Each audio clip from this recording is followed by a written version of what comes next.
Bom dia, família! Uma excelente quinta-feira e um dia abençoado para todos nós. Uma pergunta polêmica logo no início do vídeo. Sai Payet, chega o camisa 10 do Operário. Seu sentimento em relação a isso?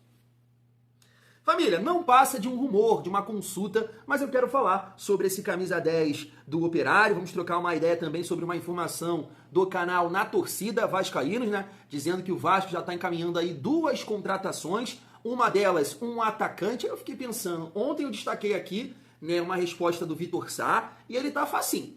Ele quer jogar no Brasil, ele quer voltar a jogar no Rio de Janeiro, já que ele jogou no Botafogo por causa do filho dele. E Cassiano, cara, que é parceiro do Nuno Moreira, tá tirando foto aí no Rio de Janeiro. Ah, não, Cassiano, será, família? Chega aí. Vamos falar também aqui sobre o Ryan. A gente tem uma informação aqui do Joel Silva dizendo que dificilmente Ryan fica no Vasco nessa segunda janela, e agradecer a CBF também, contém ironia, né, porque tá ajudando o Vasco a se preparar aí, né, para o jogo contra o São Paulo, já que o Ryan tá servindo a seleção sub-20 e muito mais, família. A gente vai destacar aqui também, queria reagir com vocês ao Emiliano Dias, né, que participou do Charla Podcast, e aí eu separei aqui 2 cortes dele falando sobre o Verratti, que tentou levar o Verratti para o Corinthians esse ano, e também falando da gestão da 777. E ele destaca aqui um profissional que, olha, né, a gente fica assim de fora, né, a gente não tem conhecimento do que é feito dentro do clube. Poxa, ele falou que o cara era brabo, ajudou demais, foi fundamental para a permanência. Então chega aí que tem muita resenha nesse vídeo, mas antes deixa eu te pedir aquela moral. Se não for inscrito aqui no canal Vasco em Família, se inscreve, deixa o like e ativa o sininho para não perder os próximos vídeos e dá aquela hypada para fortalecer aqui o nosso trabalho. Família, destacando rapidamente o confronto de ontem, né, do Campeonato Brasileiro, agora todo mundo com 11 jogos, Botafogo contra Ceará, e o Botafogo conseguiu uma vitória, né, por 3-2, eu não acompanhei essa partida, o Botafogo chegou a 18 pontos, e o Ceará permaneceu ali com 15. Ceará, né, Mirassol, eu entendo que começaram bem, né, a competição, mas não sei, dá pra gente cravar. Mas de repente, né, vai cair aí durante o Campeonato Brasileiro, e com certeza são times que vão estar ali, né, brigando com o Vasco na parte de baixo, no meio de tabela. Então acaba sendo uma derrota aqui, que a gente já tem que fazer, né, as contas. Então uma derrota interessante pro Vasco, porque o Ceará permanece ali com 15 pontos. Mas eu estava vendo isso, né, dos times que subiram esse ano. O Sport, né, que está com 3 pontos, tem 8 derrotas. O Santos está com 8 pontos, 7 derrotas, mesmo número de derrotas que o Vasco, mas o Ceará ontem teve a sua 4ª derrota, e o Mirassol 2 derrotas. Ô, meu Vascão, pelo amor de Deus! Dia 12 tá aí, pra gente tentar uma graça fora de casa, e pelo menos, né, essa parada aí com 13 pontos, né, família vascaína, para dar um pouco mais de tranquilidade. Seguindo aqui a nossa resenha, gostaria de reagir aqui com vocês, esse corte lá do Charla Podcast. Eu vou deixar o link aqui na descrição, se você quiser acompanhar o corte inteiro, vai lá no Charla, show de bola, sou muito fã do trabalho do Betão, do Cantarelli, eu só fiz um resumo, né? Tem até uma parte lá que eu não coloquei aqui no vídeo, que é o Emiliano Dias falando da trajetória do Verratti, de muita luta, um cara que não desistiu, que teve muitas dificuldades na carreira. Ele até se emociona, né, nessa parte do podcast, porque ele se tornou muito amigo, né, do Verratti, e o Verratti não desistiu, porque teve muita dificuldade, né, para continuar seguindo na sua carreira de jogador profissional, família vascaína. E ele também falando sobre a 777. E aí a galera, poxa, eu sei, né, tem muita gente que gosta lá do Chiliquento Dias, e eu não tenho nada contra a família, o CPF, sim, alguns questionamentos ao profissional que agora, quando o Vasco perde, fica fazendo graça, chilique, gritando, né? Claro, é uma forma de desabafar, porque ninguém está satisfeito. Mas por que não tinha esse tipo de comportamento na época do Salgado, ou na época da 777? E aí você vê esse tipo aqui de relato de um profissional que estava ali no dia a dia da 777, ai Jesus, ô Senhor.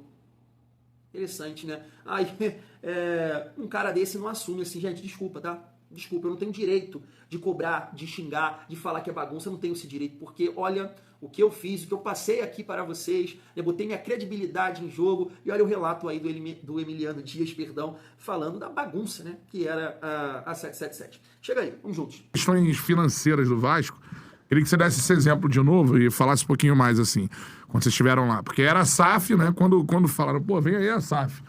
O Vasco vai receber uma injeção de dinheiro e vai ficar igual o Botafogo. Uhum. E não foi, né? Escolheu a SAF errada, entre aspas, assim. Você falou, o Vasco no final da 777 não tinha grana pra fretar o avião, é isso? Nunca. Nunca fretou. No, nunca viajamos de fretado. Salários. Sí. Salário em dia? Sí y no. É uma coisa falar isso, mas sim ou não? Aham. Foda isso, né? Eu não gosto de falar de dinheiro Eu- nisso, é. porque não é chato, pero não era como falavam. Estava longe de era como falavam. Tava longe de falar. Você É. tava falando, né? De SAF, prosperar. E o que você viu essa saída da... Porque, cara, é algo que nenhum outro clube viveu, né? Você vai trazer uma SAF, né? Você tem o exemplo do Botafogo, que foi campeão de tudo. Você tem o exemplo do Bahia, que é um time que vem, né? O Grupo City. Aí você tem o exemplo do Bragantino, dá pra dizer que é uma SAF. Né? O Cruzeiro, Red Bull, Era né? Red Bull. Cruzeiro agora. Cruzeiro. O Ronaldo pegou, arrumou e vendeu. Por que, se eu vou te perguntar, por que a do Vasco não deu certo, cara? Eu não sei falar isso, porque a verdade é que foi muito estranho toda a parada lá. É, né? É muito estranho. Falaram uma coisa, chegou outra. Não conhecíamos o dueño. Lo conocimos um dia, depois foi embora e não vimos nunca mais. Não. Chegaram a estar com ele um dia só. Uma hora. Uma hora? Uma hora. O Joshua, né? O Joshua Uma Bottas. hora. Isso foi verdade. Não, né? nunca mais, Isso nunca foi verdade. mais falamos, Em não, 2024, não. eu acho que teve essa É reunião. o Brax, que era um nome. Não Pablo, ficou. Pablo era o cara que. Esse é o profissional que eu citei no la início. parada, que era el que arrumaba las cosas y que todo fazia ele. Paulo Brax. Y cuando fue embora ele, Ó, ahí ficamos solos. Era nós, o grupo, Diego, el preparador físico, estábamos solos. Até o processo de contratações era meio... Porque Não, dizer que foi eles queriam uma- contratar jogador pra... O pensamento era pra vender depois. Era todo muy confuso. É, né? Tardaban 15 días, 20. família, rapidamente, assim, porque alguém pode chegar aqui nos comentários e comentar assim: Thiago, mas ele vai falar isso aí mesmo, né? Tá nesse processo aí com a 777, né? Porque quem comandava o Vasco na época dessa demissão, não pediu demissão, Twitter, televisão, que deu essa confusão. A gente trouxe esse corte aqui ontem, e você sabe que não é isso. Você sabe que não é isso. Porque tudo o que ele está falando é só você fazer um recordar é viver, que era exatamente assim, uma dificuldade para responder, né? A gente falava, né, que era uma lentidão para contratar, para aprovar os nomes. O próprio Paulo Brax falou isso numa entrevista, que a 777 não sabia nada, né? De repente poderia acelerar um processo aqui e ali, demorava muito para responder, dificultava, porque aí, pô, a gente sabe que o mercado é competitivo e tem outros times interessados e tudo mais. O próprio Paulo Brax falou isso. Então não tem nada a ver com a situação que eles viveram aí com a 777 na época dessa confusão, né? Días para contestar un mensaje, era todo muy extraño. Aham. Y con Pablo era todo muy claro. Él falaba sí, no, ni sí, no, y después que fue Pablo, ficou todo muy difícil. Como é que vocês acharam o Verrete, assim? Eu não sei. Família, e rapidamente, assim, pra gente só encerrar essa parte aí da 777 em relação ao Paulo Brax, que ele elogiou bastante ali, né? Depois que o Paulo Brax saiu, chegou o Alexandre Matos, e vê que ele nem falou, né, também ali do Alexandre Matos. Mas muito interessante, né? Porque a gente cobrava muito o Paulo Brax, porque só trabalhou em time... Não, na verdade, ele tinha passado pelo Internacional, né? Mas também não tinha feito um grande trabalho. Então a gente cobrou muito, à época, a contratação do Paulo Brax, porque, poxa, chegaram aqui cheio de marra, falando um monte de abobrinha, tudo mais, mundo da Disney, e contrata o Paulo Brax. Só que foi um profissional que eu acho que entregou muito, né? Que realmente, assim, como ele disse aí, a 777 cagando, mas era a imagem dele, era a figura dele. Então o Vasco caindo, as contratações não acontecendo, era na conta do Paulo Brax. Cara, eu lembro muito bem uma situação que aconteceu, que ele fala assim, ó, no início do Campeonato Brasileiro, vão chegar mais 3 jogadores que vão dar uma casca pro nosso time. A gente vai chegar bem no Campeonato Brasileiro. E aí não aconteceu. Muito provavelmente porque, ó, tinha papel colorido. E aí chega Carabarral, Juan Cruz, cara, e teve mais um. O Matheus Carvalho, cara, não sei. Mas, sabe, uma bagunça. Por isso, assim, que eu tenho muita dificuldade quando eu vejo o Chiliquento Dias, o Emerson Rocha, fazendo essas graças, essas ceninhas que eles fazem. Tá ruim, né? A gente tá cansado, a gente carrega, né, uma dor imensa dos últimos anos. Mas calma aí, pô. Se você não fazia chilique lá atrás, dessa merda toda que você defendeu, vai fazer chilique agora? Logo agora? Aí não. Se você defendia lá atrás profissionalismo, o Vasco conseguindo pagar os seus compromissos, você mesmo disse, né, o Chiliquento diz, se o Vasco não subir esse ano para a primeira divisão, tá tranquilo, o negócio é pagar as dívidas. Ué, Não é isso que a gestão está querendo agora? E fica dando chilique. E aí eu penso assim, poxa, escolheram a 777. Pô, mas não é possível, cara. Não é possível, família. Na época tinha o Grupo City. Com todo respeito ao Bahia, que tem uma grande torcida, né? Sempre está lá com o estádio lotado, na Fonte Nova e tudo mais. Pô, mas não entra na minha cabeça, cara. Não entra na minha cabeça. Tendo o Vasco e o Bahia, o Grupo City realmente ia querer o Bahia.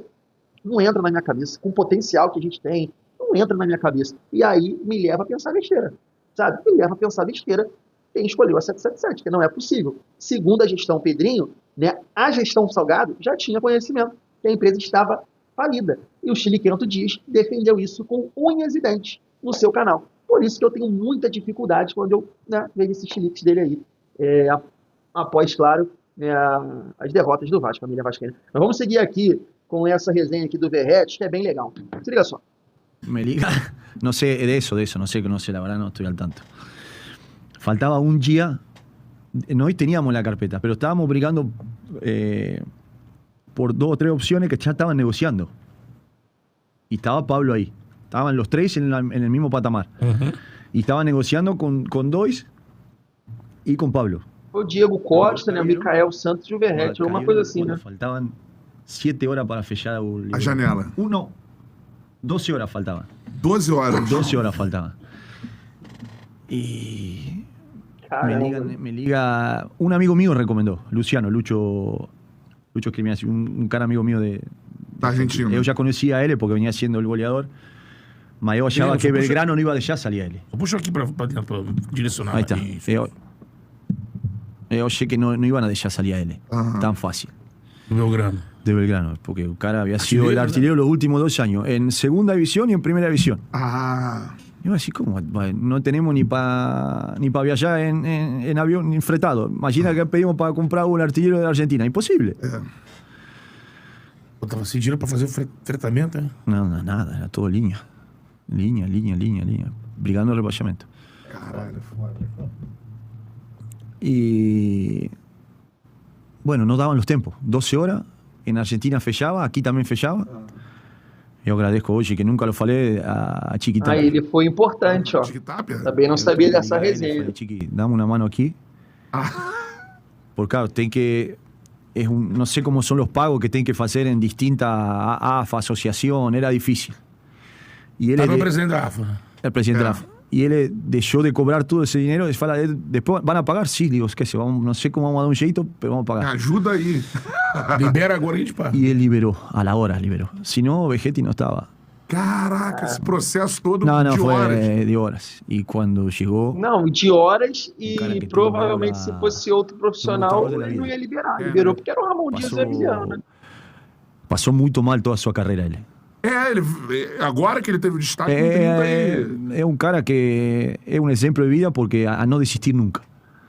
A sempre acreditar e lutar, que você sabe que en lo largo el camino va a pagar. E é um cara que ele está colhendo todo o fruto de lo que fez toda a sua carreira. E eu fico muito feliz por isso. Te emociona isso, porque é bravo. É um cara que eu sou muito amigo da família. E é um cara que eu sei que sofreu muito. Então, isso... Sofreu como? E muitas vezes o clube não respeitavam a ele não encaixava no time, porque tem que fazer um jogo meio especial para ele. E não tinha paciência, o argentino não esperava, não estava dando no momento certo. Los padres tuvieron un accidente muy fuerte en un carro yendo a ver a él y él jugando. Tiene una historia de vida... no sabía. Sí, no, tiene una historia de vida fuerte. Y que... Un guerrero, ¿no? Es un guerrero, un canas. Es mi hermano, ese es mi hermano. A mí yo brinco por él. Fue cara, te posicioné en el fútbol brasileño top, sí. Eu também falo, porque senão você rebaixava. Se não venia eu, rebaixava. E estava nessa brincadeira sempre. Os dois ajudaram, os 3, no caso, né? Ramon Dias. Hoje, muito bem no Brasil, né? Mas o Vasco caía se ele não tivesse. Não, sim, ele se mostrou aqui. Certeza. É o auge da carreira dele. Se colocou no mercado. Eu quis se trazer para Corinthians também. Mas para nós não iam a deixar nunca. Esquece. Não iam a deixar nunca. Mas eu quis trazer ele. Tentou. Sim, claro. Ele também estabeleceu um vínculo. Mas ele está muito vinculado com o Vasco. E eu brincava com ele, vamos, grandote, vamos. Não, cara, difícil, eu tô muito bem aqui, a família, eu gosto do Vasco. Capitão. Capitão. Lábio Lá aí. tem Yuri Alberto e Não sei se vai Mendes. jogar. Tá Yuri também, fi. Cara, vai ser assim importante. E ele não quis sair de Vasco. Ele me falou que não. Eu sabia que era impossível, mas eu joguei a bala lá. Se dá, dá, e se não dá, não dá. Mas O jogador. é um jogador top. Futebol brasileiro é. Tá aí, resenha show de bola, né? A gente fica sabendo desses bastidores aí, cara. Poxa, porque é aquilo que eu comentei com vocês, né, agora há pouco. De repente, se é um outro treinador que não conhece, né? Não é argentino assim como presidente da AFA, né? O Verratti não estaria no Vasco em 2023. E é isso, provavelmente a gente estaria na segunda divisão. Porque quem ia jogar? Sebastião Ferreira. Deus que me livre. Então assim, família, é o casamento perfeito. Tem torcedores do Vasco que eu acho que não gostam, né? Desse debate, ficam somente focados que ele faz os gols. E sim, é muito importante. Eu sei disso. Mas quando o Emiliano Dias fala ali, né, que o Verratti ao longo da sua carreira ele teve muitas dificuldades, não conseguiu se firmar, né, passou por muitos clubes de menor expressão na Argentina, me parece que até chegar no Belgrano e ter uma sequência, né, de série C lá, série C, B e a série A, e aí sim chegou no Vasco, porque é exatamente isso que ele falou. Reparou? Para você jogar com o Verratti, você tem que ter um jogo específico. Porque é um cara limitadíssimo tecnicamente e essa bola tem que chegar na área. Porque sem a bola contribui nada. Nada. Nada. A realidade é essa. E por isso que, assim, tem alguns momentos aqui que a gente fala, né? Pô, será que não é interessante, né, fora de casa, segurar o Verratti, botar um atacante de mais mobilidade? Pô, galera, acho isso um absurdo. Acho isso um absurdo. O Verratti é intocável. Eu não penso assim. Gosto muito, sou muito fã. É um cara que realmente entregou muito, e entrega ainda, né? É um dos artilheiros aí não sei se o Arrascaeta passou, mas é um dos artilheiros do Campeonato Brasileiro. Poxa, protagonista 23, protagonista 24, mas tem todos. A gente precisa analisar também todos os aspectos do jogo. Não somente o que ele, né, faz ali, os gols. Porque tem vários jogos que o Verratti não marca. E quando ele não marca, eu entendo que o Vasco perde muito. Na recomposição, sem a bola, numa dinâmica de jogo, numa triangulação, num passe, numa escorada, numa capa do Batman, que um outro companheiro poderia marcar, porque são poucas jogadas que ele dá seguimento, tá? E aí, aquilo que eu venho falando aqui, não vou ser repetitivo. Eu, nesse momento, eu nem barraria o Verratti, porque acho que o Verratti até, né, como artilheiro, contribui mais do que o Felipe Coutinho nesse momento. Mas acho que em determinados jogos, principalmente, vou ser chato nisso, nos jogos fora de casa, Coutinho ou Verratti? Um dos dois. Os dois juntos, eu acho que não dá. Acho que tá perdendo muito sem a bola. Mas resenha show de bola em relação ali ao Corinthians, né? Até engraçado essa brincadeira que ele fez. Pô, lá tem o Yuri Alberto, tem o Memphis, eu não vou jogar lá. Mas é isso, cara. Eu acho que ele tomou a decisão certa, né? Porque é um cara que é muito identificado com o Vasco, de repente ele não teria esse casamento em qualquer outro clube. Mas no Vasco é uma coisa assim, surreal. A bola bate, ele vai lá e marca. É nóis, velho. Tamo junto, irmão. Seguindo aqui a nossa resenha, e antes da gente falar sobre o mercado da bola, destacar aqui, família, o diretor de futebol, né? Diretor executivo de futebol. Vamos lá. Algumas informações que a gente tem aqui. Um nome que já está sendo cogitado há algum tempo, que é o diretor executivo Eduardo Freeland, eu acho que é assim que se pronuncia o nome desse cidadão, está no Avaí desde junho de 2023. Clube hoje na Série B. Teve como objetivo o acesso. Aí tá aqui, né? Celular não ajuda, vamos lá. 13º lugar, eu acho, em 2023, 44 pontos. 24, 10º, 53. E atualmente está com 10 pontos em 10 rodadas.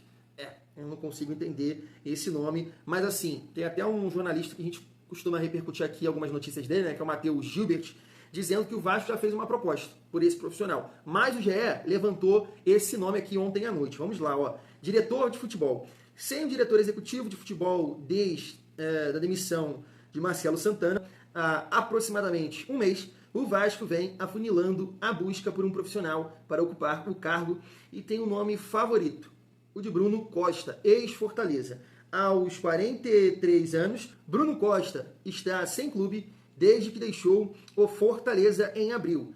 Ele é formado e pós-graduado em gestão esportiva. Na diretoria do Vasco, o CEO Carlos Amodeu é o principal entusiasta de sua contratação. Eduardo Freeland, ex-Botafogo, Bahia e atualmente no Avaí, também foi procurado e é um nome avaliado. Então, tá aí, família vascaína.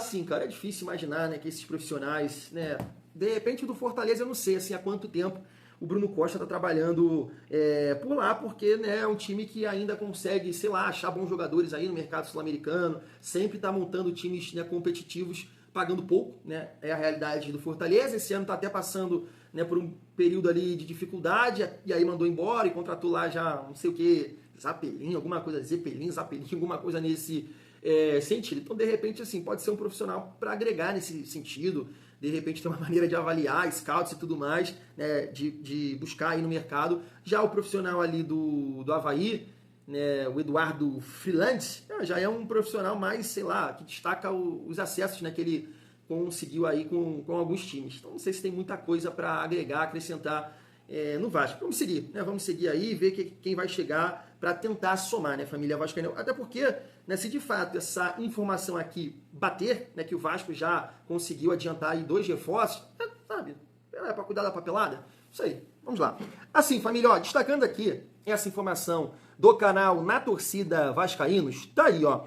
O Vasco da Gama está fechado com 2 jogadores que só faltam fazer exames médicos para assinar. Porém, isso só acontecerá provavelmente após o anúncio do executivo de futebol Eduardo Freeland. Conseguimos confirmar que um dos jogadores é atacante e o outro ainda estamos apurando. Assim que tivermos mais informações, estaremos informando aqui ou nas nossas lives. Então tá aí essa informação do canal Na Torcida Vascaínos. Claro que a gente espera aqui né, que seja verdade e bons jogadores né, para contribuírem com o Vasco nesse restante aí de temporada. Poxa, um é atacante, né? Aí eu brinquei aqui com vocês do Vitor Sá, porque foi um jogador que o Vasco tentou em janeiro. Ele confirmou isso né, numa entrevista ao Lance. E é um jogador que, assim, eu acho que, poxa, ajudaria demais. Como eu disse, não é um craque, mas tem essa característica de velocidade, de tapa na frente, de encarar o adversário. Eu acho que seria um jogador para somar dentro das opções que o Vasco tem. E aí o outro jogador, né, a gente não sabe. Poxa, é o que eu comentei assim com vocês. Eu acho que o Vasco deveria tentar a contratação, sei lá, de 4 a 3 a 5 né, jogadores. Eu acho importante trazer um zagueiro, não sei se o Pumita vai ficar um lateral direito, então, um volante de mais qualidade técnica e saúde, eu acho que o Vasco está precisando também, e atacantes de lado. E aí, se der, uma reserva para o Verratti. Não sei se o Piton vai sair, né? Tem esse detalhe também, mas o Piton ficando e o Leandrinho voltando, eu acho que eu não mexeria com o lateral esquerdo, então acho que é isso, família vascaína. E aí, né, claro, né, é verdade, eu estou esquecendo aqui de falar que o Vasco vai perder o seu armador reserva, que é o Dimitri Payet, enfim, de contrato. E ontem levantaram essa bola aqui, né, que o Vasco teria sondado o meia Gabriel Bosquilha, do Operário. Eu te perguntei, né, no início do vídeo, pergunta polêmica, sai Payet, entra Gabriel Bosquilha do Operário, o que você acha? Assim, é muito engraçado isso, porque vai ter vascaínos que vão falar assim, pô, isso é um absurdo, cara. E vai ter uma galera que vai defender esse tipo de contratação, por entender que pode ser né, um valor bem abaixo, ser um jogador né, com uma boa idade, 29 anos, e vem num momento né, interessante. Poxa, eu debato com vários vascaínos lá no grupo de membros, né, vejo aqui também nos comentários. Então a gente, poxa, se depara com comentários tipo assim, poxa, o Vasco tem que reformular o elenco, tem que contratar tipo o RB Bragantino, né, jogadores mais jovens, com força física, não sei o quê, sabe? Então vai ter gente que vai criticar, vai ter gente que vai elogiar, por entender que é um jogador que vive um bom momento. Né? Assim, o Bosquilha é um jogador que era tratado né, como uma joia, né? Era bem promissor. Ali ele foi revelado no São Paulo, saiu cedo né, para o Mônaco da França, mas de fato não conseguiu vingar né, na sua carreira. Até mostrando aí para vocês né, o histórico dele, São Paulo na base, Mônaco, passou pelo Standard Liège, voltou para o Mônaco, Nantes, e aí chega no Internacional. Eu imaginei que quando ele chegou aqui no Internacional que ia contribuir demais, voltando para o futebol brasileiro, porque muito jogador tem dificuldade na Europa, né? Mas também não conseguiu. E aí foi para o Curitiba e agora atualmente está jogando aí no Operário. Mas assim, até brinquei com vocês no nosso pós-jogo, até cobrando o Felipe Coutinho, eu falei assim, família, quando você olha para o campo hoje e aí você vê Felipe Coutinho e Bosquilha, qual jogador ganhou 1.700.000? Fiz esse questionamento. Nesse jogo, foi o Bosquilha. pegando na bola o tempo todo, girando, armando o jogo, pifando, né, tendo tranquilidade, dominava a bola, não perdia com facilidade, então jogou muita bola. Nos 2 jogos, na verdade, né? Porque ele faz um gol jogando em casa, um belo gol, por sinal. Então assim, família, deixa eu mostrar aqui pra vocês, né, 29 anos, 1,73 m, tem contrato até 30/11 de 2026, então isso aqui pode dificultar, porque eu entendo que o Operário não vai liberar esse jogador, né, sem um papel colorido. E aí, pedindo um papel colorido, não vai pra frente. Porque, de repente, o Vasco sonda do jogador, porque, sei lá, o jogador tem um acordo com o clube de liberar, porque, sabe, e aí vai valorizar ele, pra, sabe, uma parada dessa. Não tendo isso, não tendo esse rolo, eu acho muito difícil o Vasco colocar algum dinheiro pelo Bosquilha. Mas é um jogador que tá vivendo uma excelente temporada, né, família? Se você pegar aqui os números, ó, na Série B, 9 jogos, 2 gols e 1 assistência. Na Copa do Brasil, 4 jogos e 1 gol contra o Vasco, né? E no Campeonato Paranaense, né, que foi o Operário, né? O Operário se sagrou campeão. Foram 16 jogos, 5 gols e 2 assistências. Sinceramente, eu gosto do nome, tá? Eu gosto do nome. Acho que seria uma aposta interessante, já que o Vasco quer reduzir a folha, por exemplo. O Payet ganha 1.500.000. Poxa, não vai chegar nem perto disso, né, família? Para finalizar a nossa resenha, a gente vai destacar aqui uma informação do Joel Silva sobre o Ryan. Mas antes, família, falar, né, sobre a CBF atrapalhando o Vasco aí nessa preparação para o jogo contra o São Paulo. Vamos lá, ó.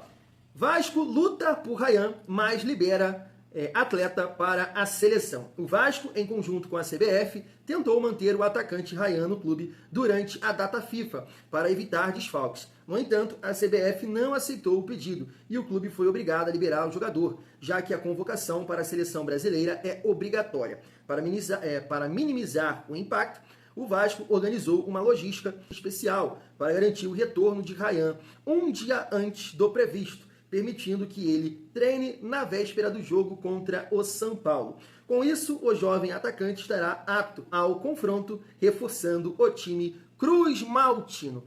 Família, tenho certeza que o Diniz está revoltado com essa situação, porque não dá para negar que é o principal jogador ali na frente do Vasco nas últimas partidas. E até se você analisar uma questão de característica, tá? O Diniz mesmo fala sobre isso. O Ryan é o único jogador de força do time do Vasco, do 1 contra 1, de dar um tapa na frente, sabe, de ganhar na força física. O Vasco não tem outro. Então, até para você trabalhar esse time visando o jogo contra o São Paulo é complicado, porque geralmente quem entra por ali, pelo lado direito, é o Adson, que fisicamente, visivelmente não dá. E aí é um jogador que não tem essa explosão, que não tem essa dinâmica de aprofundar o campo, de dar tapa, sempre de trazer para dentro, e aí eu acho que o Vasco fica ainda mais lento com o Adson jogando por ali. Quem poderia, né, nesse período, tentar trabalhar nessa função seria o Lodge, mas é um jogador que não passa confiança alguma. Então, né, obrigado CBF Sub-20 aí, complicando o Vasco para esse confronto contra o São Paulo, que é muito importante, né, a vitória. E aí a gente finaliza com essa informação aqui do Joel Silva, do canal Colina em Foco. O link também vai estar na descrição, falando sobre a venda do Ryan, com a possibilidade, né, de vender o Ryan nessa próxima janela. Olha só. Tem uma folha salarial alta, a gente lembra que o Vasco tentou negociar o Jair, né, tentar economizar na folha e ele não conseguiu, então o Vasco tem que arcar com salários altos. João Vitor, próprio Jair, o Payet está indo embora justamente para o Vasco enxugar. Então uma venda é de suma importância para o Vasco andar bem das pernas. Mas o que eu apurei é que não existe nenhuma pressão do staff ou algo parecido, então o Vasco vai ter muita autonomia, carta branca para vender o Ryan. Nesse momento, existem sondagens indicando que uma boa proposta pode chegar no meio do ano. E quando eu digo sondagens de clubes grandes. E quando eu digo clubes grandes, é primeira prateleira. Não consegui confirmar o clube, mas seria do futebol espanhol, primeira prateleira, e também do futebol inglês, de primeira prateleira. Então a Premier League já olhando o Ryan, que é um jogador rápido, jogador que tem um bom porte físico. Então esses dois lugares. Legal, né, família? Legal essa postura do Ryan e também do staff. Eu acho que isso acontece também pela chegada do Fernando Diniz, de repente com outro profissional, o Ryan não conseguindo performar, de repente no banco, entrando mal ali no decorrer do jogo, seria uma outra realidade. De repente o staff, o Pedrinho, ó, tem isso, tem aquilo, não, vamos lá, porque, sabe, aqui vai ser complicado. Só que hoje não. né? É um Ryan em evolução, é um Ryan sendo protagonista, e isso é interessante, né? Para o pai, para o staff do Ryan. É um jogador que está valorizado, né? Que está se valorizando, melhor dizendo. E aí a gente tem o pedido do Fernando Diniz, e ontem a gente teve aí a informação do Rafael Marques, da ESPN, que o Vasco está preocupado. Né? Me parece que tem uma certa segurança até agosto, setembro, de pagar os salários, mas depois disso está preocupado, porque vai viver aí de passar na Copa do Brasil, na Sul-Americana e da possível venda do Ryan. Então você tem aqui o treinador pedindo uma questão técnica e problemas financeiros. Claro que isso aqui vem na frente. Vamos ver. Não dá nem para... Qual é a torcida? Fica, não fica? Vende? Porque a gente não sabe a situação do clube. Também o que adianta o Ryan ficar, o Vasco performar, beleza, mas né, deixando de pagar alguma coisa, a gente sabe que isso né, é complicado. Claro que na minha cabeça de torcedor, pelo que ele está produzindo, eu torço para ficar. Agora a gente sabe, né, que também é importante o Vasco vender, porque está aí numa recuperação judicial e também tem que operar o clube. Vou ficando por aqui, tamo junto, e é muito bom ser Vasco.